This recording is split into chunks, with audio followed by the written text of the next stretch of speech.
des hurlements, des cris d'horreur.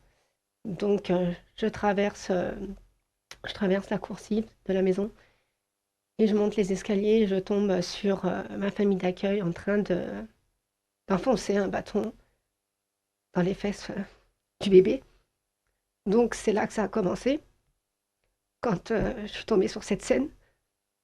Donc, je lui ai craché dessus, je l'ai insultée, je l'ai tapée pour qu'elle lâche la petite. Il y avait des excréments de partout.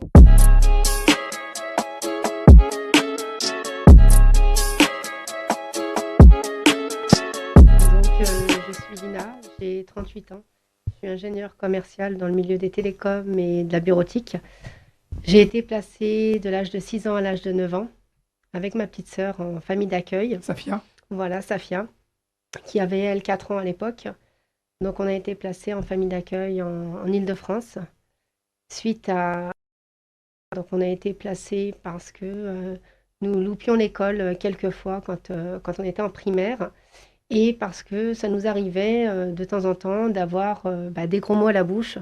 Donc voilà, ça a été un motif de placement. Donc déjà, il y a ce placement qui est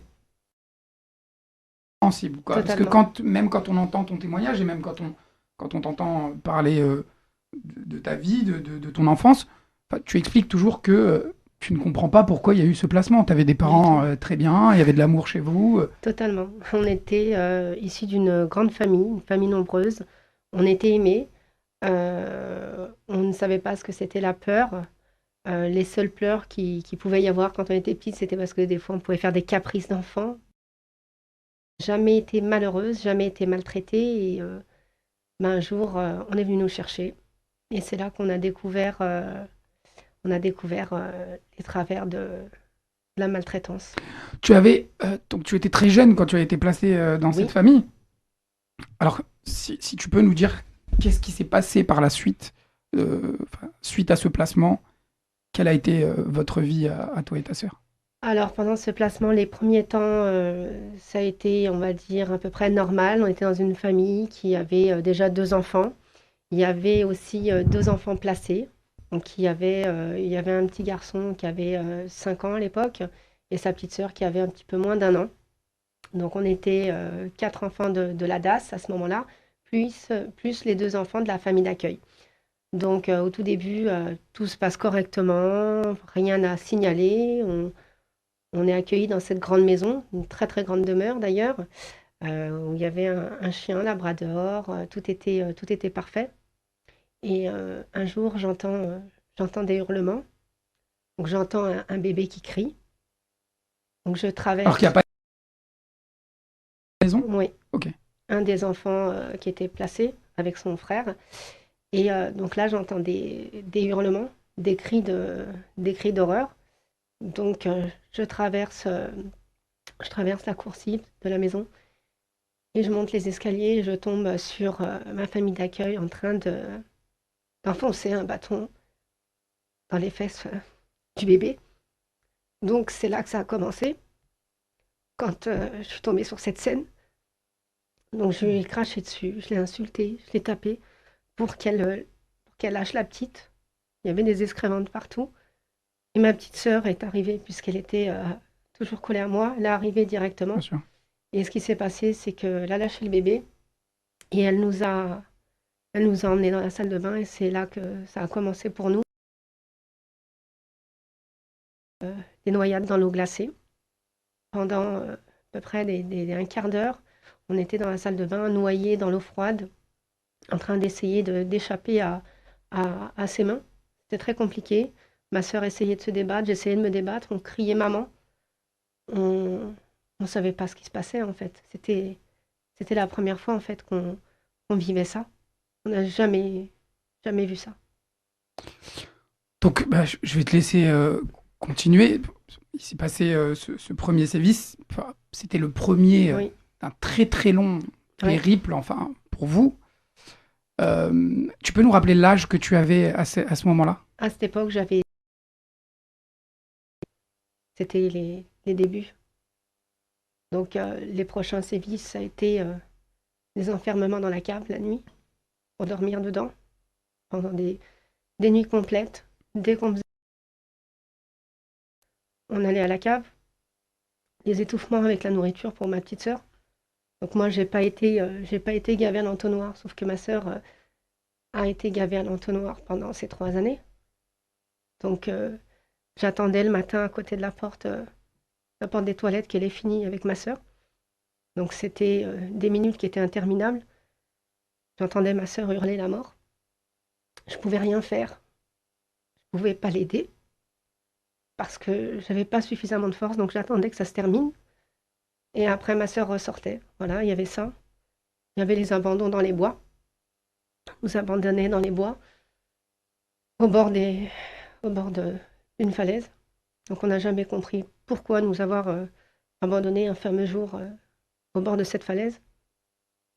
Si c'était pour qu'on tombe, si c'était pour nous faire taire, peut-être qu'à ce moment-là, elle s'est dit pendant que je commençais à être dérangeante, que j'avais commencé à parler. Mhm.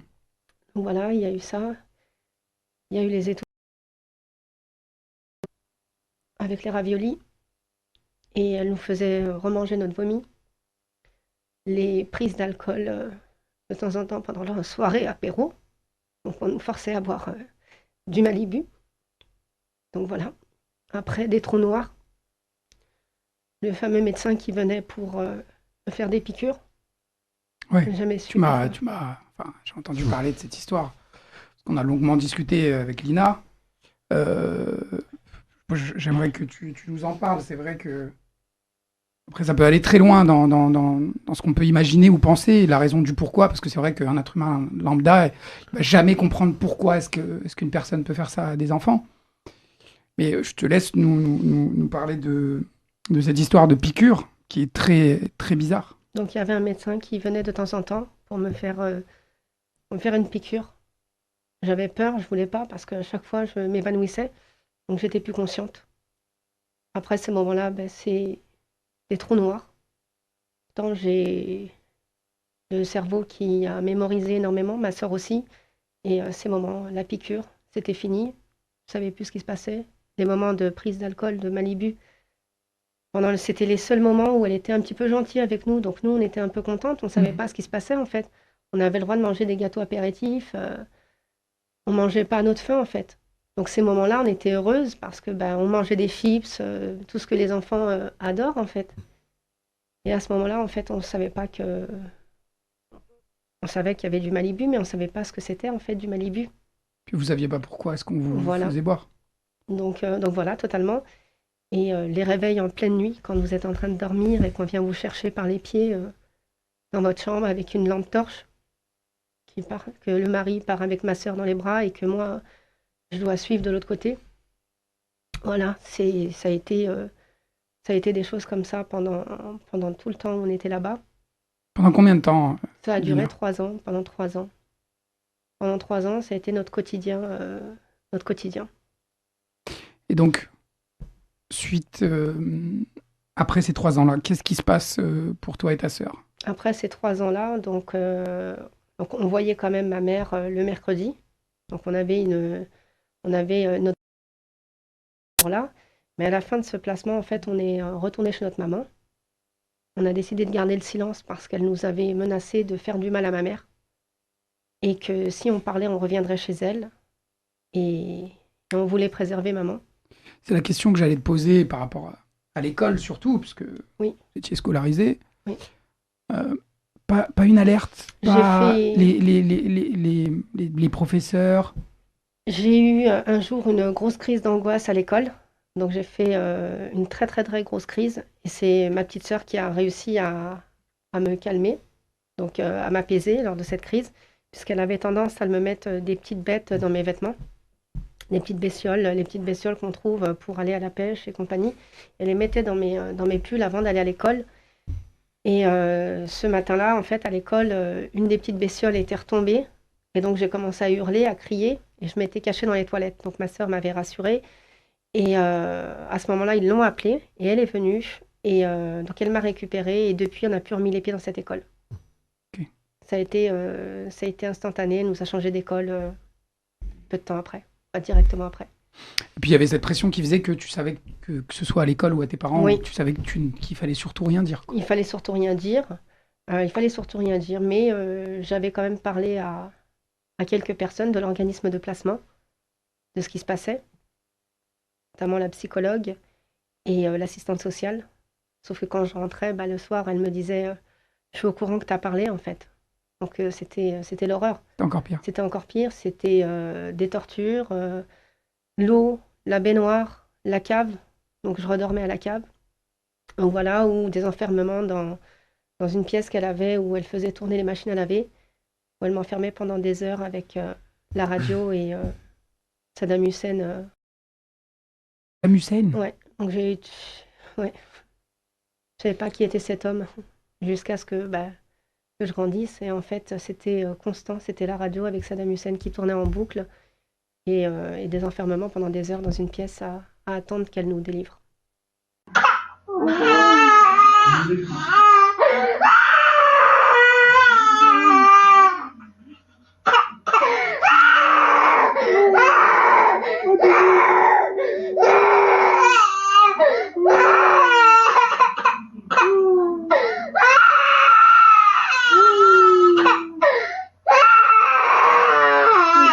Najma, est-ce que tu viens avec moi?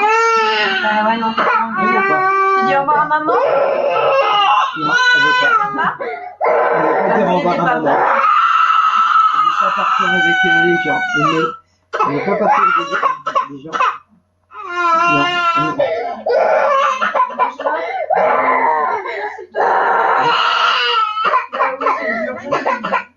Je sais, c'est dur pour tout le monde. Papa, pour maman.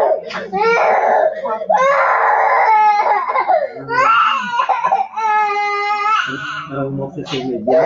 Comment on arrache les enfants. Je suis à vous aider là. Si, regardez, je fais rien pour la retenir. Hein. C'est bien même qu'elle arrache. C'est bien même. Elle a voulu tout à l'heure, monsieur a voulu apprendre. Regardez comment elle s'accroche. C'est pas bon. C'est dans ton tout bon. Et puis on peut take Regarde, maman elle va faire une vidéo, mon cœur. Je vais montrer à tout le monde. Je vais montrer à tout le monde comment ça se passe. Voilà. Voilà la décision. Voilà la décision du juge aujourd'hui. Voilà. La décision du juge aujourd'hui, c'est de placer mon enfant, de laisser mon enfant en foyer jusqu'au mois de mai. Regardez l'état de mon fils. Regardez bien l'état de mon fils. Voilà. Là, je suis en direct du tribunal avec mon enfant. Regardez bien. Regardez bien. La juge a rendu son verdict. Mon fils est placé en foyer jusqu'au mois de mai. Mon fils est placé en foyer jusqu'au mois de mai. Et j'ai juste un droit de visite par semaine. Un droit de visite par semaine. Un putain de droit de visite par semaine. Pas d'appel avec mon fils, rien du tout. Regardez. Regardez mon fils dans l'état qu'il est. Regardez. Il veut même pas me lâcher. Regardez dans l'état qu'il est. Regardez. Voilà. Et on m'accuse d'être une manipulatrice. Voyez. Voilà. Regardez mon fils. Regardez mon fils. Madame. Voilà. Vous avez vu? Vous voyez un peu la justice française? Regardez bien la justice française. Gens qui réfléchissent ou qui donnent les ordres pour que l'aide sociale à l'enfance puisse avancer dans les meilleures conditions possibles. Exemple, les élus municipaux. Exemple, les élus départementaux. Car en règle générale, l'ASE dépend du département. Il y a des élus départementaux qui ne font pas leur travail. Ils ne dénoncent pas les incohérences ou du moins les dysfonctionnements de l'aide sociale à l'enfance. Et ce n'est pas normal. Exemple, les responsables associatifs qui ont des associations qui ont pour but d'accompagner les personnes placées par l'aide sociale à l'enfance et qui font du business sur de la misère humaine. Car il ne faut pas oublier qu'un enfant en très grande difficulté, exactement ils disent en TGD, un enfant en TGD coûte exactement 1090 € par jour à l'État. Allez vérifier. Vous allez vérifier. Un enfant en TGD, c'est-à-dire en très grande difficulté, coûte exactement 1090 € par jour. Je vous promets, donnez les 1090 € à une maman qui a un enfant à qui elle n'arrive pas à s'en occuper, vous allez voir qu'en un an, elle va très bien s'en occuper. Comment ça se fait on arrache des enfants à leur famille? En règle générale, qu'est-ce qu'ils font? Ils n'arrivent pas à bien s'occuper de leur enfant, c'est toute une histoire qui est de finances. Mais on donne ça à une association, et à cette association-là, on leur donne 1090 € par jour. On avait fait un calcul sur 5 enfants, ça faisait, je crois, 160 000 € par mois. Vous vous rendez compte? Vous avez 5 enfants en TGD de votre association, vous pouvez toucher 160 000 € par mois. Ok, vous avez les charges que vous voulez, mais c'est énorme. C'est une grosse somme. Mais cet argent-là, c'est nous, on la paye avec nos impôts. Bien sûr, je dis vrai, Abdelrahman. Heureusement, je dis vrai. On s'en renseigner. Le monde ne sera pas détruit par ceux qui font le mal, mais par ceux qui les regardent sans rien faire. Albert Einstein. Tous les êtres humains trébuchent un jour sur la vérité. La plupart se relèvent rapidement, secouent leurs vêtements et retournent à leurs préoccupations comme si de rien n'était. Winston Churchill. Ceux qui ne sont pas avec nous, enfants et anti-pédocriminels, sont contre nous. Pour triompher, le mal n'a besoin que de l'inaction des gens de bien. Des enfants sont détruits, violentés, violés et morts de par votre passivité. Vous êtes avec eux ou contre eux? Pour les pédos ou anti-pédos? Les terroristes comme Mera, les frères Kouachi, Nemouche, etc., les délinquants, violeurs d'aujourd'hui, de demain, sont aussi les fruits de la pieuvre via l'aide sociale à l'enfance. Des centaines de milliards d'euros ont alimenté les pédocriminels de l'aide sociale à l'enfance et complices. Et ça continue avec vos impôts. Les audiences concernant des enfants innocents se font dans des huis clos sans public. Les enregistrements vidéo ou sonores y sont interdits. Pourquoi? Les dossiers sont inaccessibles aux enfants ou à leurs parents qui les défendent. Pourquoi cette opacité? Pourquoi cette injustice de la justice pour des enfants innocents qui les pousse à être violés, violentés et à la mort? Les impliqués, magistrats, membres de l'aide sociale à l'enfance, etc. dans les dossiers d'enfants innocents ne veulent pas remplir des attestations sur l'honneur dans l'intérêt des enfants en lesquels ils certifient ne pas transgresser les lois, donc respecter les lois. Pourquoi refusent-ils de confirmer leurs actes? Si la pieuvre agite impunément depuis une quarantaine d'années, cela est dû à l'absence de médiatisation et à la désinformation qui fait que les médias ou politiques qui ont évoqué le sujet parlent de dysfonctionnement de l'aide sociale à l'enfance, soit trouble dans le fonctionnement, ce qui est mensonger. Un dysfonctionnement rénal ou d'appareil est traité et réparé dans les heures, jours qui suivent. Pas laisser 40 années dans le même état. Les services publics sont au service du public. Tous les membres de services publics doivent être responsabilisés personnellement quand ils agissent pour faire sciemment envers les citoyens de France. Soutien à la COPRASP, Commission populaire de répression des abus de services publics, composée de citoyens de France sans lien avec les services publics. Soutenez la SPE, Société Protectrice des Enfants, sur Facebook et partagez-la, ainsi que la chaîne YouTube Criminolix, résolument anti-pédocriminel. Pour soutenir Criminolix et libérer les enfants victimes de la pieuvre pédocriminelle via ASE, Aide sociale à l'enfance, pour combattre la pédocriminalité, je vous invite à faire des dons sur le compte qui suit. Ma chaîne étant bloquée, je vous invite à cliquer sur la cloche et à choisir l'option toutes pour recevoir les notifications des nouvelles vidéos publiées. Merci.